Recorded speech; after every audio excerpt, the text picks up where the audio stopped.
കഥ പാതി വഴിയിൽ പാർട്ട് 7. അവതരണം ഷെറിൻ നൗഷ. ഞാൻ യമുനയ്ക്ക് തലവേദനയാണെന്ന് അവളോട് കള്ളം പറഞ്ഞു. അവളിപ്പോൾ ഒരു ചായ ഇട്ടുകൊണ്ട് ഇങ്ങോട്ട് വരും. കിട്ടിയ ചാൻസ് നമ്മൾ നല്ല പോലെ ഉപയോഗപ്പെടുത്തണം. അലക്സി അഭിരാമിയെ അവിടേക്ക് വരുന്നതും കാത്ത് അവിടെ തന്നെ നിന്നു. ഭരതൻ മുറിയിൽ നിന്നും പുറത്തേക്ക് ഇറങ്ങിപ്പോയി. അവിടെ അലക്സിയും യമുനയും തനിച്ചായി. അധികം താമസിയാതെ തന്നെ വാതിൽക്കൽ ആരോ വന്ന് കൊട്ടുന്ന ശബ്ദം അലക്സി കേട്ടു.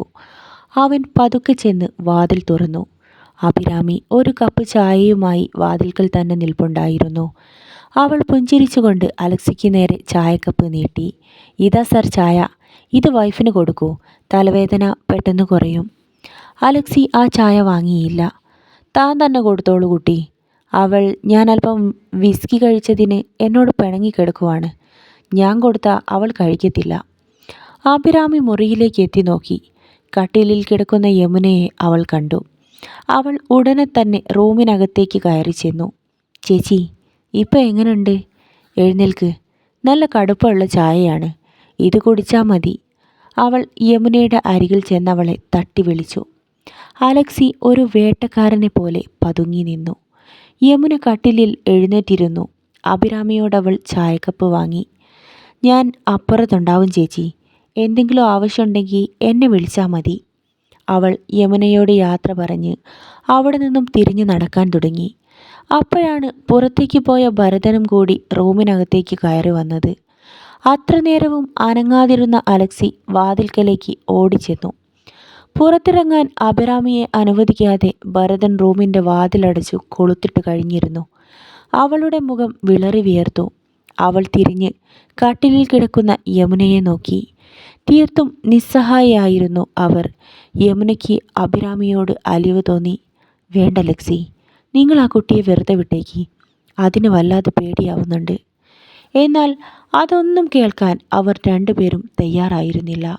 അവർ കഴുകൻ കണ്ണുകളുമായി അഭിരാമിക്ക് അടുത്തേക്ക് നീങ്ങി. പരിഭ്രമത്തോടെ അവൾ പിന്നിലേക്ക് മാറി നിന്നു. റിസോർട്ടിലെ ആ AC മുറിക്കുള്ളിൽ തണുത്തു വിറങ്ങലിച്ച് അഭിരാമി കിടന്നു. അവളുടെ ശരീരമാകെ എരിവും വേദനയുമായിരുന്നു. അലക്സിയും ഭരതനും തൻ്റെ നേരെ നോക്കുന്ന തീക്ഷ്ണമായ നോട്ടത്തിൽ അവൾ വെന്തുരുകുകയായിരുന്നു. യമുന അഭിരാമിയെ നോക്കി. അവൾ നന്നേ ക്ഷീണിതയാണ്. ഇനിയും അലക്സി അവളുടെ ദേഹത്തേക്ക് പോയാൽ ഒരുപക്ഷെ അവളുടെ ജീവൻ തന്നെ നഷ്ടപ്പെട്ടു പോകുമെന്ന് യമുനയ്ക്ക് തോന്നി. അവൾ അഴിച്ചു പറിച്ചെറിഞ്ഞ അഭിയുടെ വസ്ത്രങ്ങൾ ആരും കാണാതെ അഭിരാമിക്ക് തന്നെ എടുത്തു നൽകി. എഴുന്നേൽക്കാൻ കഴിയാതിരുന്ന അവളെ യമുന പതിയെ പിടിച്ചെഴുന്നേൽപ്പിച്ചു. മോളെ പൊയ്ക്കോ, ഇനിയും ഇവിടെ നിൽക്കണ്ട, എങ്ങോട്ടെങ്കിലും പോയി രക്ഷപ്പെട്ടോ. അവരവളെ വാതിൽ തുറന്ന് പുറത്തേക്ക് ഇറക്കി വിട്ടു. ശേഷം അരണ്ട വെളിച്ചത്തിൽ ഒന്നും അറിയാത്തതുപോലെ പോയി കിടന്നു. അഭിരാമി കാലുകൾ ഇടറിക്കൊണ്ടാണ് കിച്ചണിലെത്തിയത്. അവളുടെ ദേഹമാസകലം വിറയ്ക്കുന്നുണ്ടായിരുന്നു. ആ ദുഷ്ടന്മാർ രണ്ടുപേരും ചേർന്ന് തൻ്റെ ജീവിതം നശിപ്പിച്ചിരിക്കുന്നു.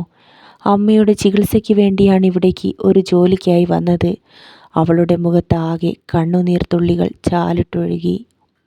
ഇന്നല്ലെങ്കിൽ നാളെ തനിക്കും അമ്മയ്ക്കും നല്ലൊരു ജീവിതമുണ്ടാവുമെന്ന് താൻ സ്വപ്നം കണ്ടിരുന്നു. എല്ലാം ഒരു നിമിഷം കൊണ്ട് അവസാനിച്ചിരിക്കുന്നു. ഒരു നശിച്ച പെണ്ണായി പിഴച്ചവളായി തനിക്കിനിയൊരു ജീവിതം എന്തിനാണ്? ഒരിക്കലും തിരുത്താൻ കഴിയാത്ത ഒരു വിധിയിലേക്കാണ് താൻ ചെന്ന് പതിച്ചിരിക്കുന്നത്. അമ്മയുടെ മുഖത്ത് നോക്കാൻ ഇനി തനിക്ക് കഴിയില്ല. ജീവിതം ഇനി സാധ്യമല്ലെന്ന് അഭിരാമിക്ക് തോന്നി. ഈ കാര്യമെല്ലാം മറ്റാരെങ്കിലും മനസ്സിലാക്കുന്നതിനു മുൻപ് ഈ ജീവിതം അവസാനിപ്പിക്കാമെന്ന് അവൾക്ക് തോന്നിയിരുന്നു. റിസോർട്ടിനപ്പുറം റെയിൽവേ ട്രാക്കുണ്ട്. പലപ്പോഴായി ട്രെയിനുകൾ ആ ട്രാക്കിലൂടെ കടന്നു പോകുന്നത് താൻ കണ്ടിട്ടുണ്ട്. അത് തന്നെയാണ് തൻ്റെ മരണത്തിൻ്റെ വഴി എന്ന് അഭിരാമി മനസ്സിൽ ഉറപ്പിച്ചു. അലക്സിയും ഭരതനും നിലാവുദിച്ചു നിൽക്കുന്ന ആകാശത്തിലേക്ക് നോക്കി. നഗരം മധ്യത്തിലാണെങ്കിലും അവിടമാകെ നിശബ്ദമായിരുന്നു. റിസോർട്ടിൻ്റെ ആ ബാൽക്കണിയിലിരുന്ന് അലക്സി വീണ്ടും സിഗരറ്റ് ആഞ്ഞു വലിച്ചു. ഭരത, എന്നാലും അവളൊരത്ഭുതം തന്നെയാണ്. ഒട്ടും മടുപ്പ് തോന്നുന്നേയില്ല. സ്വർണ്ണ നിറത്തിലുള്ള ഉടലാകെ കാണുമ്പോൾ മനസ്സിൽ വല്ലാത്തൊരു കുളിര്. അവർ അഭിരാമിയുടെ സൗന്ദര്യം വർണ്ണിക്കുകയായിരുന്നു. ഞാനൊന്നുകൂടി അവളെ കണ്ടിട്ട് വരാം. അലക്സി ഒറ്റവലിക്ക് ഗ്ലാസ്സിലെ മദ്യം അകത്താക്കി എഴുന്നേറ്റു. അലക്സി, വേഗം വേണം. പുലരുന്നതിന് മുമ്പ് അവളെ എവിടെയെങ്കിലും കൊണ്ടുപോയി ചെന്ന് തള്ളണം. ഭരതൻ അവനെ ഓർമ്മിപ്പിച്ചു. തൽക്കാലം വേഗം വരാം. അവള് നന്നെ ക്ഷീണിച്ചിട്ടുണ്ട്. അലക്സി യമുനയും അഭിരാമിയുമുള്ള മുറിയിലേക്ക് കടന്നു ചെന്നു. എന്നാൽ അവിടെ എത്തിയ അലക്സി അഭിരാമിയെ കാണാതെ ഞെട്ടിപ്പോയി. കട്ടിലിൽ യമുന മാത്രം ഉറങ്ങുന്നുണ്ട്. നിലത്ത് അഭിരാമിയെ ബന്ധിച്ച സ്ഥലം ശൂന്യമാണ്. ഭരത! അലക്സി ഭരതൻ്റെ അരികിലേക്ക് ഓടിച്ചെന്നു. എടാ, അവളെ മുറിയിൽ കാണുന്നില്ലടാ. ഭയപ്പാടോടെ അവർ രണ്ടുപേരും യമുനയെ വിളിച്ചു. എവിടെ പോയി യമുന? അവളെ കാണാനില്ല. അവർ അവളെ എല്ലായിടത്തും തെരഞ്ഞു. ഉറക്കം നടിച്ച് കിടക്കുകയായിരുന്ന യമുന എഴുന്നേറ്റ് നാലുപാടും തിരയാൻ തുടങ്ങി.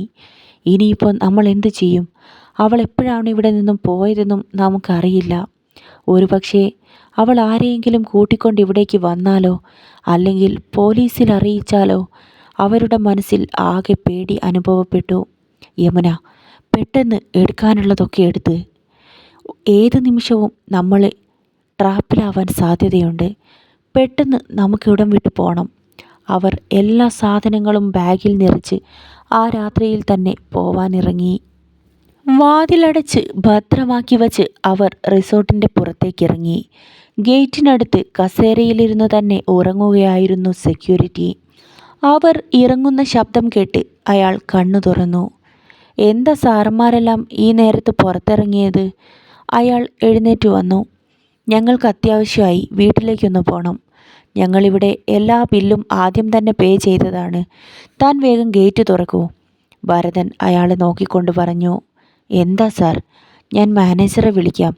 ഈ രാത്രിയിൽ പോവാനുള്ള കാരണം മാനേജറോട് പറഞ്ഞ ശേഷം നിങ്ങൾ പൊയ്ക്കോളൂ. സെക്യൂരിറ്റി മാധവൻ ഫോണെടുത്ത് മാനേജറെ വിളിക്കാൻ തുടങ്ങി. ഭരതന് നന്നെ ദേഷ്യം വന്നു.